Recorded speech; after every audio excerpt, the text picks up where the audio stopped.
যদি ওই পানি দিয়ে কিছু করি মানে গা গত চুলকানিতে বইরা যায়, অ্যালার্জিতে অনেক সমস্যা হয় সবাই। দেখতে গেছি মেয়ে দেবো না, সে আমি আমলা টানছি, সে পোতারে বিয়ে দিতেলাম না।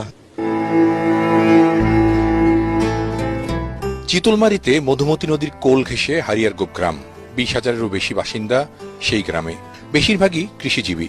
কয়েক বছর আগেও গ্রামের খাল আর পুকুরি ছিল উপকূলীয় এই গ্রামে সুপেয় পানির একমাত্র আধার। এখন তা একেবারেই নেই।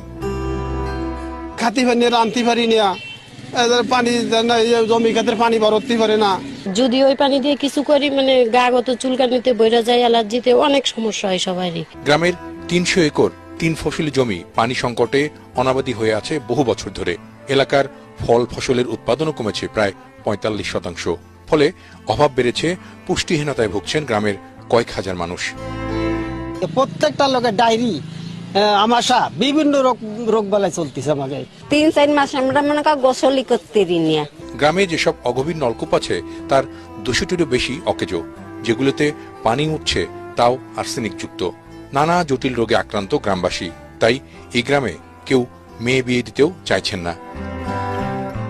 দেখতে গেছি মেয়ে দেবো না, সে আমি আমলা টানছি, সে পোতারে বিয়ে দিতেলাম না। জলবায়ুর অস্বাভাবিক পরিবর্তন এবং প্রভাবশালীদের দখল দূষণ